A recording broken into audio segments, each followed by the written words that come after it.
Come on. These relationships that you think are so awesome, and you know why? And I'll fill you in a little. I'll fill you in, especially the teenagers in the audience and the young people in the audience who kind of just recently kind of shot an email and somebody emailed them back, and a little Facebook thing happened, and a little wink and a little hee there in the playground, even though it's a separate school. But in recess, you saw each other like hee and hee, like a little bit of that happened. Let me just fill you in a little. All of this is a product of low self-esteem. You think you're ugly. So if a guy thinks you're cute, you're like, really? I'm beautiful? You have low self-esteem. You think nobody's gonna like you, nobody's gonna want to marry you, and all of that stuff. And on the other hand, the guy, we don't have good friendships and good relationships, and we're looking for something. And most of the guys, I don't have to tell you what's going on in your head. You and I have ijma' on this issue. The things that go on in our head. There's no reason for me to explain all of that to you.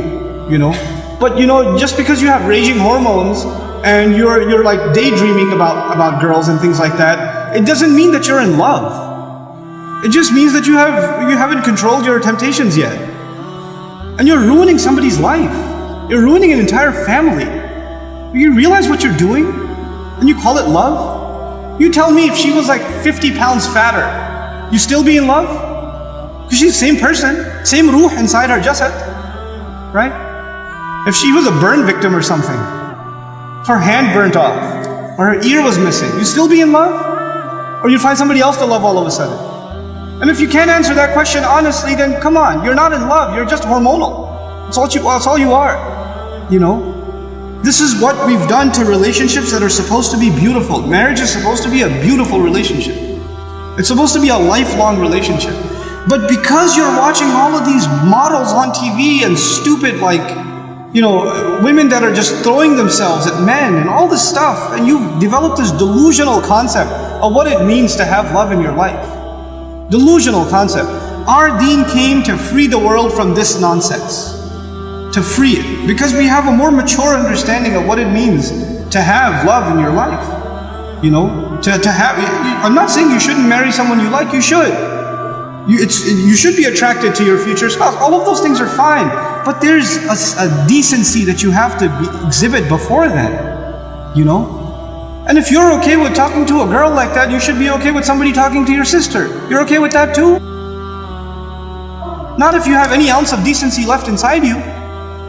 If you do, then this is how we have to end these things. And if you've been in that kind of relationship, or you're in one of those relationships right now, nobody knows. Only Allah knows, and you know. Don't raise your hand, please. Right? But I'm saying, you're like, after today's lecture, I have decided I no longer want to be your friend. Don't even write that, because even then you're looking for a response. You're kidding yourself. And then you're checking, did she write back? Yes, we should no longer be friends. And then you'll write back, you're right, we really shouldn't be friends anymore. And then she'll write back, yeah, never again. And then you're still doing it. Just stop, just cut it off. Just cut it off. It's not good for you. And guys, I've done a whole series on shame, so I won't repeat the whole thing because it took hours and hours and hours, but I will tell you this. It's okay to be attracted to a girl. Allah put that in you.